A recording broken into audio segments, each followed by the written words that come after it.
Welcome back. We're continuing our deep dive into Anubhav Srivastava's very unique book, How to Cope with a Brutal World. Absolutely. Still in the introduction, believe it or not. Which is, well, it's packed. It really is. Almost like social commentary disguised as dark comedy. Mm-hmm. And yeah, we're covering the whole thing, start to finish in this series. So last time we talked quite a bit about luck. How Srivastava really hammers home its massive role in life. Yeah, and just when you think you've got your head around that, he adds this other layer that really makes you pause. Your thought process. Exactly. Your thinking is also part of your luck, which is, well, it's tricky, isn't it? It is, because if your mindset is the problem, but you can't see it's the problem, Yeah. how do you even start to change? Right. He suggests maybe for a lot of people this book won't click. Not yet, anyway. Mm-hmm. Maybe life needs to shift their perspective first. If it ever does. Which actually ties perfectly into this story he tells. Yeah. It really illustrates that point about perception and ignorance. Oh, yeah. The emperor and the sage. It's fascinating. So there's this emperor, right? And he asks a sage, supposedly with like supernatural powers, to just remove a star from the sky. Just like that. Get rid of that star. Yeah. And the sage, he closes his eyes, concentrates, and then says, okay, the star is removed. But then the emperor, his whole court, they all look up. Yeah. The star's still there, twinkling away. So naturally they think he's a fraud or crazy. Right. The emperor's furious, off with his head. And everyone's just mocking this, mad sage. But here's the kicker. Literally hundreds of years pass. Yeah. An astronomer using a telescope actually sees that very same star vanish. Wow. So the light just hadn't reached Earth yet. Exactly. It was hundreds of light years away. The sage had removed it instantly, but their ignorance, their limited perspective, Meant they couldn't grasp the truth. They died thinking he was a fool. So Srivastava pulls two big lessons from this. What are they again? Well, first, he basically says, don't waste your breath trying to convince fools. Especially fools in power. It can backfire badly. Makes sense. And the second?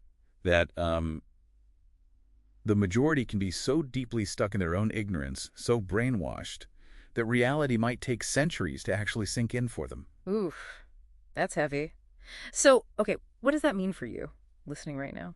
Well, Srivastava asks you pretty directly then, are you ready for this book? He's very clear about who probably isn't ready. If you're still totally bought into the whole hard work is everything cult. To pull yourself up by your bootstraps narrative. Right. He suggests this book might not be for you. Not right now, anyway.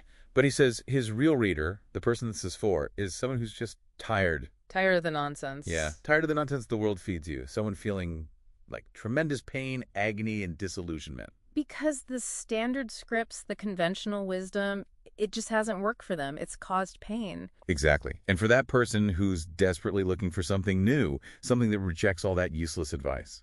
This new path, he says, could genuinely be life-changing. But, and this is important, he also stresses that none of his ideas are like gospel truth. Right. Not set in stone. They're tools. Useful only as long as they bring you some peace.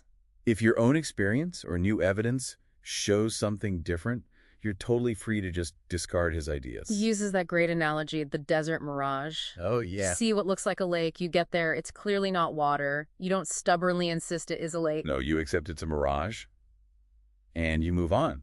Maybe you warn others. And he's saying, treat beliefs the same way. Be flexible. If it stops serving you, recognize it and adjust. It's quite pragmatic, really, which leads to who he's actually trying to talk to. He brings up Chanakya, that ancient Indian strategist. With that advice on influencing different types of people. Yeah, like influence the greedy with money, the arrogant by being submissive, the fool by preaching. And the learned by telling him the reality. So Srivastava saying, if you're still here, still listening to this deep dive, he considers you potentially one of the learned or open to the truth. And he's sharing his version of reality with you, hoping it connects. Which brings it all back to that readiness idea, the final piece. The fire analogy. He says he can provide the spark with the book. But you need your own oxygen and fuel. Yeah. Your life, your experiences, your circumstances. Yeah. He even admits, this book wouldn't have clicked for him years ago. He just wasn't ready. Didn't have the fuel, the experiences to make it catch fire. So maybe this book means nothing to you at 20, but could change everything at 40 or 60 or maybe never. And the ultimate question he leaves hanging for you is, well, are you ready? He even quotes the Katha Upanishad, an ancient text. Even with a good teacher, The knowledge of the self cannot be gained unless the heart of the disciple is open and ready for the truth.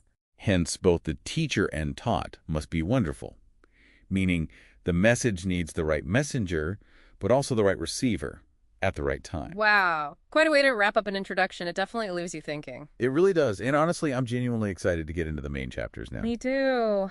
There's so much more to unpack in How to Cope with a Brutal World. It's going to be, well, quite the journey through this hilarious but deeply insightful book.